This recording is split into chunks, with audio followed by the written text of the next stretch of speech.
Halo guys, selamat datang di channel Alur Cerita Film Dongeng Seram. Gimana kabar kalian? Semoga sehat selalu ya. Pada kesempatan kali ini gue mau ceritain film yang berjudul Fantasy Island 2020. Film ini mengisahkan tentang sekelompok muda-mudi yang berkunjung ke pulau tropis terpencil. Mereka merupakan pemenang kontes dan berhasil mengunjungi pulau indah tersebut. Di sana mereka diyakinkan apapun keinginan mereka bisa diwujudkan menjadi nyata. Namun di balik semua keindahan dan kemeriahan pulau, perlahan-lahan mereka mulai mendapat gangguan. Gangguan mulai terjadi pada beberapa ruang penginapan yang misterius dan menyimpan banyak hal yang mengerikan.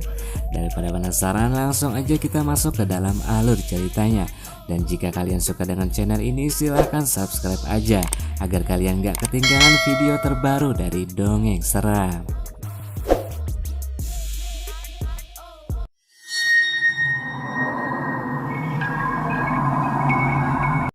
Cerita diawali dengan adegan kejar-kejaran seorang wanita yang bernama Sloane. Ia mengaku diculik dan tiba-tiba sudah berada di pulau itu. Ia kabur dan meminta tolong pada seorang pria di telepon bernama Mr. Lorky. Namun ternyata ialah yang menyuruh penculik untuk membawa Sloane ke pulau itu. Sloane pun ditangkap dan cerita pun baru dimulai. Cerita beralih pada seorang wanita berkulit hitam yang kita lihat seperti pelayan penginapan di pulau itu. Ia bernama Julia. Ia sedang menunggu tamu yang akan datang di pulau itu. Dan tamu yang ditunggu-tunggu pun datang dengan sebuah pesawat. Mereka semua bersiap untuk menyambut tamu tersebut. It's here. Smile. Lalu datanglah sekelompok anak muda di tempat itu. Yang pertama turun adalah Melanie, kemudian Patrick, lalu seorang wanita bernama Gwen, dan disusul kakak beradik yang bernama JD dan Bryce. Mereka disambut dengan sangat baik di sana. Namun kedatangan mereka diperhatikan seorang lelaki tua yang membawa sebilah golok bernama Diamond. Singkat cerita, mereka pun memasuki penginapan. Di sini diperlihatkan Melanie sedang memandangi foto yang diduga adalah kekasihnya. Kemudian Gwen yang bertanya pada pelayan penginapan tersebut tentang bagaimana cara pulau ini mampu mengabulkan setiap keinginan pengunjungnya. Namun pelayan itu tidak tahu. Katanya itu adalah misteri pulau ini dan juga Mr. Lorky. Mr. Lorky adalah manajer di pulau itu, guys. Dan di sini kita diperlihatkan ternyata Julia seperti mengidap sebuah penyakit, terlihat dari hidungnya yang mengeluarkan darah. Lalu keanehan pun mulai terjadi meskipun hanya sebatas tanda-tanda saja. Ketika Gwen hendak mandi, ia melihat ada jejak-jejak aneh di kamar mandinya dan ia melihat sekelebat sosok hitam yang sedang memperhatikannya. Malamnya mereka disambut oleh Mr. Lorky. Mereka ditanya tentang keinginan-keinginan apa yang mereka ingin wujudkan. Intinya setiap orang yang datang ke sana akan mendapatkan satu fantasi yang akan mereka wujudkan. Dan orang yang pertama adalah kakak beradik JD dan Bryce.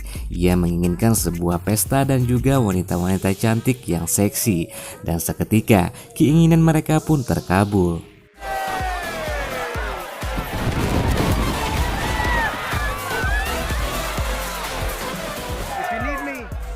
Just pick up any phone. Fantasy fucking Island. Enjoy your evening. Oh, we will. JD dan Bryce bersenang-senang di sana di dalam fantasinya. Namun seperti biasa di sana mereka melihat sosok hitam yang seperti gosong terbakar. Kemudian giliran Gwen yang ditanya oleh Mr. Lorky. Sepertinya Mr. Lorky tertarik dengan fantasinya yang abstrak dan tidak jelas. Keinginan-keinginan Gwen yang tidak jelas, intinya Gwen adalah wanita yang pernah membuat keputusan yang benar-benar ia sesali. Dan Mr. Lorky pun bisa menebaknya. Gwen pun berbicara bahwa dirinya pernah menolak lamaran seorang laki-laki dan andai saja semuanya bisa terulang, ia akan menerima lamaran itu dan hidup bersamanya mempunyai keluarga. Dan entah bagaimana Gwen pun diarahkan menuju sebuah pintu seperti pintu Doraemon. Dan setelah memasukinya ia melihat seperti kembali ke masa lalu. Bahkan setiap detail-detail yang ia lihat sama persis. Lalu ia melihat seorang pria dan itu adalah pacarnya yang dulu akan melamarnya. Gwen pun heran, ia menganggapnya semuanya hanya halusinasi. Namun ternyata ini adalah nyata. Lelaki itu melamarnya lagi dan Gwen pun menerimanya. Aneh kan, setiap keinginan di pulau ini bisa terwujud seketika, yang mustahil jadi bisa terjadi. Lalu scene berpindah pada Melanie dan Patrick. Mereka membicarakan fantasi apa yang akan diwujudkan. Ternyata Patrick dulu ingin menjadi tentara namun dilarang keras oleh ibunya, yang akhirnya Patrick menjadi polisi. Namun dengan keinginan hati yang setengah-setengah, ia tidak pernah bersungguh-sungguh menjalankan tugasnya sebagai polisi. Dan ia pun ingin bermain perang-perangan seperti game Call of Duty di pulau fantasi itu. Kemudian Melanie, ia adalah gadis yang dulunya sering dibully oleh teman-temannya, sampai-sampai ia menjadi trauma dan bersekolah di rumahnya. Ia berfantasi andaikan saja ia bisa membalaskan dendamnya pada orang yang dulu membulinya. Lalu datanglah Mr. Rourke dan mewujudkan keinginan mereka berdua. Dimulai dari Melanie, ia dibawa ke dalam lift dan dijanjikan fantasinya akan menjadi kenyataan di bawah sana. Dan ia pun masuk ke dalam lift dan turun ke bawah. Tiba-tiba ia melihat sebuah ruangan dan di dalamnya ada Sloane. Sloane adalah wanita yang tadi di awal scene diculik. Ternyata fantasi Melanie adalah menyiksa Sloane. Dan ternyata Sloane adalah teman sekolahnya dulu yang membulinya. Namun tentu Melanie menganggapnya itu hanya sebuah game yang tidak nyata dan enjoy dengan memencet-mencet alat penyiksaan. Sampai-sampai datang dokter bedah bermuka zombie untuk memotong-motong Sloane.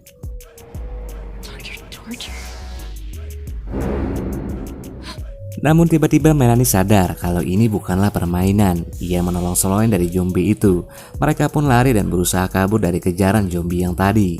Merasa bahwa keadaan sudah tidak beres, mereka merencanakan untuk melarikan diri dari pulau itu.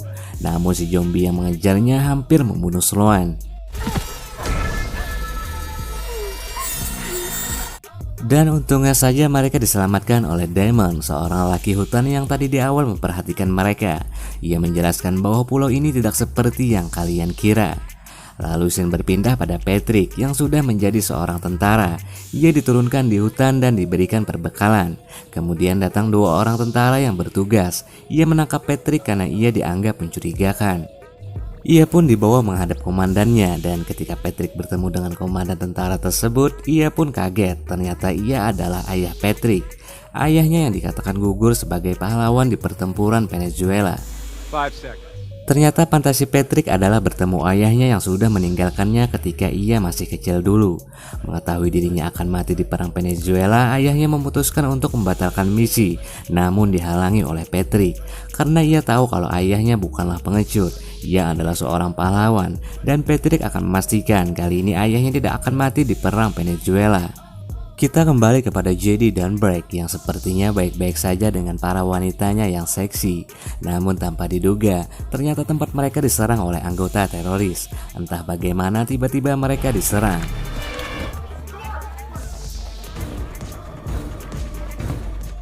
Mereka pun disekap oleh para teroris itu. Lalu tiba-tiba teroris yang sedang menyekap JD dan Break diserang oleh para tentara yang bersama dengan Patrick. Ternyata fantasi Patrick dan fantasi JD itu nyambung. Misi di Venezuela milik ayah Patrick adalah menyelamatkan Sanda di tempat milik JD dan Break. Mereka semua pun bertempur di sana dan kejadian ayah Patrick yang harusnya mati karena granat digagalkan oleh Patrick dan para teroris itu pun berhasil dibunuh dan Sandra diselamatkan. Namun ketika mereka akan pergi, para teroris yang sudah mati itu bangkit lagi dengan mata yang hitam. Jelas saja ini berkaitan dengan magis yang berada di fantasi. Intinya para antagonis yang mati mereka akan hidup lagi dengan mata yang hitam dan tidak bisa dibunuh. Ayah Patrick pun tetap tewas ditembak oleh zombie yang bermata hitam itu. Jadi pun sama tertembak di pertempuran tersebut dan membuat Break sangat sedih. Jadi pun tewas. Di sisi lain Gwen yang kini fantasinya sudah menjadi kenyataan, tiba-tiba ia sudah mempunyai anak. Memang ini adalah mimpi Gwen, namun ada sebuah hal yang masih mengganggunya, yaitu kejadian kebakaran di apartemen, di mana saat itu ialah penyebab terjadinya kebakaran di sana dengan menewaskan kerabatnya bernama Nick. Lalu Gwen berusaha berbicara dengan Mr. Rourke, namun ia bilang satu permintaan untuk tiap tamu tidak bisa diganggu gugat. Namun ia terus melobi Mr. Rourke dengan berbicara panjang lebar, dan ia pun diberikan satu kesempatan lagi. Gwen kembali masuk ke dalam pintu itu dan tiba-tiba ia berada di apartemen yang sudah terjadi kebakaran. Ia pun langsung berusaha menyelamatkan Nick namun tidak bisa. Ia pun kembali keluar meminta bantuan polisi dan ternyata polisi itu adalah Patrick. Seperti yang kita tahu sebelumnya, Patrick berprofesi sebagai polisi, namun ia tidak pernah bersungguh-sungguh menjadi polisi. Gwen meminta tolong, namun Patrick tidak berani menolongnya karena api sudah berkobar hebat. Gwen pun kembali masuk untuk menyelamatkan Nick, namun gagal. Gwen pun pingsan karena asap, dan Nick pun tetap mati terbakar. Namun Gwen yang sedang pingsan diselamatkan Julia. Ia dibawa keluar dari pintu magic itu. Di sisi lain, Melanie dan Sloane bersama Diamond berjalan untuk keluar dari hutan. Diamond pun berbicara bahwa Diamond dulu juga adalah seorang tamu dan agen rahasia untuk membongkar misteri yang terjadi di pulau itu. Ia pun membawa Melanie dan Sloane untuk memperlihatkan misteri dari pulau itu. Ternyata pulau itu mampu mengabulkan fantasi orang-orang dengan cara meminum air dari batu ajaib yang berada di sana.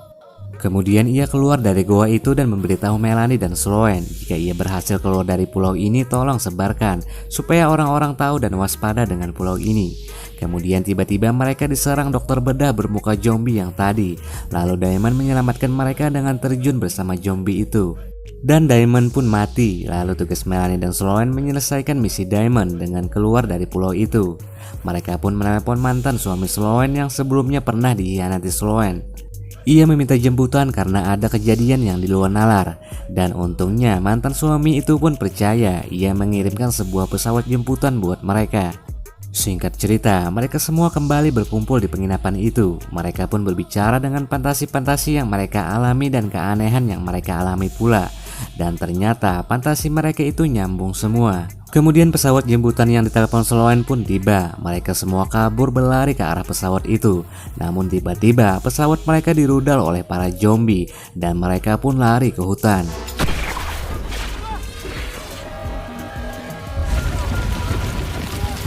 Mereka pun berkumpul dan berbicara bagaimana caranya agar mereka bisa keluar dari pulau itu. Lalu Melanie dan Sloane membicarakan tentang batu magic yang terdapat di pulau itu. Batu yang bisa membuat fantasi gilanya menjadi kenyataan. Dan mereka akhirnya membuat keputusan untuk menghancurkan batu itu dengan granat yang dibawa oleh Patrick agar fantasi yang ada di pulau itu berakhir.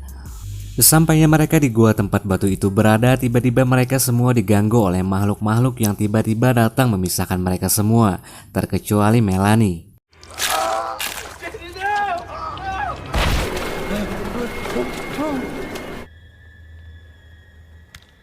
What are you?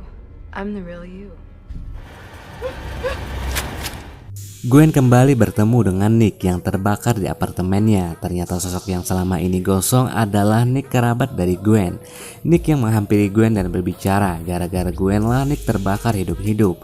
Dan muncullah sosok wajah Nick yang sebenarnya yang kita lihat di foto milik Melanie sebelumnya. Ternyata Nick adalah pacar dari Melanie dan ternyata semua ini adalah rencana Melanie. Melanie lah yang pertama kali datang ke pulau fantasi itu dan menginginkan sebuah pembalasan.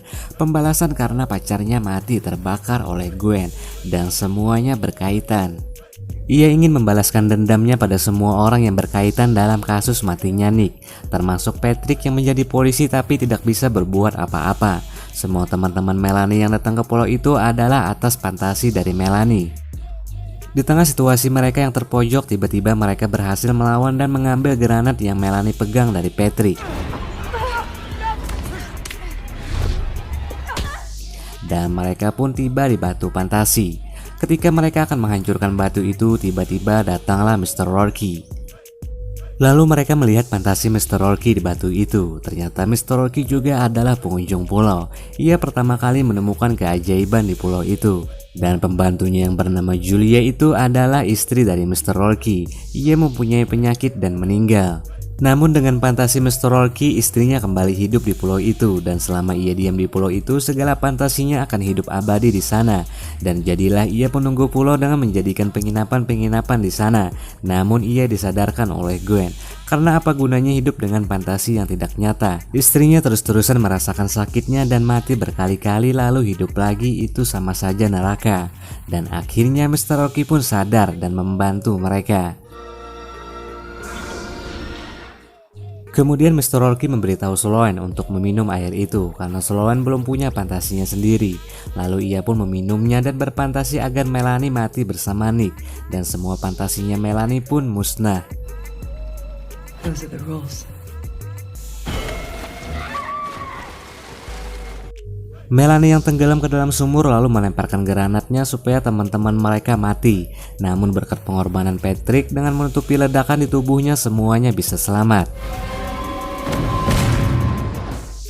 Singkat cerita, mereka tiba-tiba kembali di penginapan itu berkat fantasi milik Sloane, dan Patrick yang sudah menjadi pahlawan bersama ayahnya sudah mati di pulau itu. Lalu Gwen, Brack, dan Sloane pun pergi dari pulau itu. Namun ketika Brack ingin pergi, ia ditanya oleh Mr. Rourke. Technically, you partook in your brother's fantasy. Ia belum berfantasi karena secara teknis pesta itu adalah fantasi Jedi, dan ia pun membuat permintaan supaya Jedi hidup lagi dan bisa pulang. Namun supaya fantasinya bertahan, ia harus stay di pulau itu, dan Brack pun bekerja bersama Mr. Rourke di pulau itu selamanya, dan cerita pun berakhir.